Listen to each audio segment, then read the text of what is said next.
Most CEOs only spot burnout when it's too late, but in reality, it is costing your business today. Research shows that there are 63% more sick days globally from burnout, and this is costing annually $322 billion. In the next few minutes, I will show you the 5 signs of early burnout, why they matter, and how AI can help you surface them before you lose your best people. I've led teams across 17 different countries, and I've seen how silent burnout can destroy performance. But here's the twist. Burnout doesn't start loud. It starts silent. Let me show you. Studies found that 59% of employees are quiet quitting. It means that people are doing the bare minimum to keep their job. They're not performing at their best, they're not trying to be at their best, they're not trying to improve, develop, and grow. Burnout also increasing the likelihood of quitting. And this is costing your business because this gonna turn into turnover. And turnover is the biggest hidden cost of every business because studies found finding a replacement for someone who left the company can cost from 30 to 200% of their annual salary. So if someone is making $100,000 in a mid-level position, it's going to cost you $150,000 to find someone and bring that up to the same level as that person was who left because of burnout. And this is why you have to figure out how to spot the early signs of burnout. So what does burnout really look like? Let's break down the 5 signals. Number 1 is going to be silent disengagement. This is something that I mentioned earlier, the quiet quitting.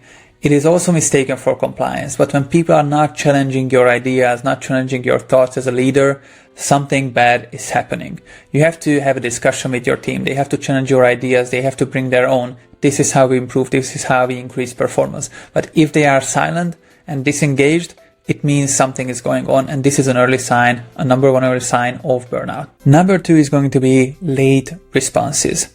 A study by Deloitte find that people who are experiencing burnout or early signs of burnout are 63% slower in communication, Slack, email, so on, compared to those who are not experiencing burnout. And this is usually assumed they had a busy week or they are, at their full capacity.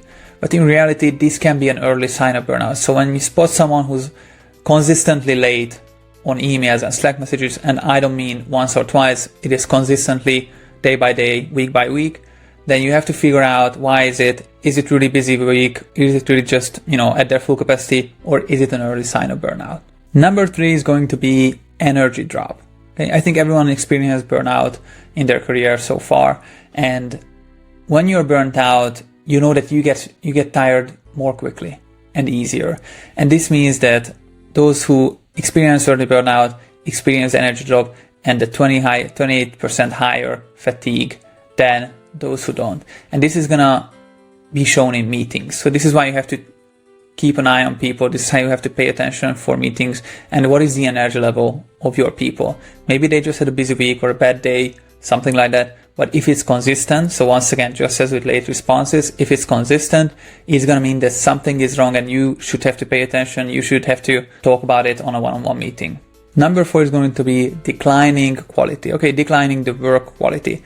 Studies find that people who are experiencing early signs of burnout can make 2 times more mistakes than people who don't. Okay, and usually it is blamed on skill gap because they don't have, the skill to complete maybe that job. But that is usually the sign of burnout. So once again, we're talking about consistency. Okay, so when it is consistent day by day, week by week, declining the work quality, you have to sit down, you have to figure out why is it happening. Is it something in their personal life? Is it something in work? Or is it an early sign of burnout? And finally, number 5 is going to be social withdrawal. Okay, it is, I think, the easiest to spot because people who are close to burnout are 3 times more likely to not be socially engaged, McKinsey found in a study, and it's also misread as introversion. And usually maybe that's the case, but when you know someone and when you have to know your team and you should know how they behave socially, and you should see during lunch, during meetings, before meetings, after meetings, how they behave socially, because that will be a big sign for you. And at remote companies, you have to figure out also during meetings, you have to look at your team members or team channels that they are usually active in. Okay, you have to figure out, and maybe on the ones that advise team building activities or team building events, you have to also look at that. Okay, now we know the 5 red flags. Now let's see why most leaders miss them. So the number one reason why leaders miss these burnout signs is normalization. It means that we feel like everyone is tired because we have so much thing going on. Because of AI, because of the improvement in technology, productivity rose so much that we think that constantly putting out fires and running after goals and KPIs means the normal job now. The second one is going to be bias. Most of the times we are just assuming that high performers or star employees are actually fine because they are bringing in the numbers. And if you're not figuring out early enough that they are burning out, it's going to cost not just your business, but your productivity as well, a lot. And the third one is going to be just not paying enough attention, okay? The blind spots. Because we are not looking at sentiment shifts. What does that mean? It means that when they're changing the way they write in Slack messages, in groups, in emails, how they form sentences, okay? This is something that you can use AI for to analyze sentiment in emails and Slack messages. But in reality, if as a manager you're missing these three, this might be an early sign that you're burning out. And the reason you're burning out is you have too much admin work on your hand, thus you do not have enough time to focus on your team. The way AI can help you is number one, the sentiment analysis. But you cannot only rely on this. You have to match everything that AI gives you, you have to match it with your experience. What did you detect in meetings? What did you feel during those messages on Slack, email, whatever it is, and match those two and bring it to the one-on-one and try to talk about it, try to figure out if this is an early sign of burnout. Second one is going to be workload analytics. And I don't mean the performance reviews or the performance reports. I mean check the after-hour spikes, overtime trends, or any unsustainable pattern. If someone is working 50, 55 hours a week consistently, that's not something that can be sustained. You have to figure out why is it happening and how you can manage it, how you can change it. Is it because they have too much pressure on them? Is it because the workload is not diversified?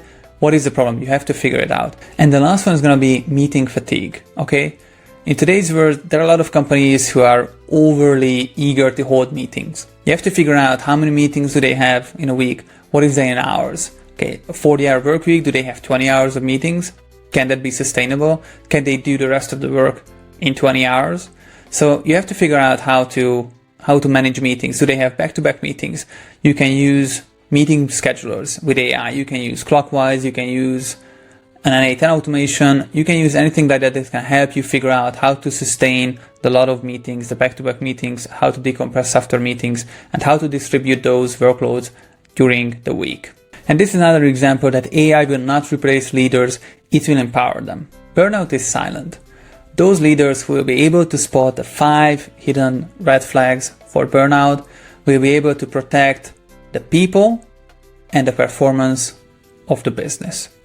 And this has to be the number one priority.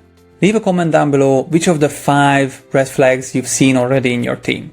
If you want to figure out how to spot burnout, how to manage your one-on-ones, and how to be an AI-powered manager, make sure to subscribe.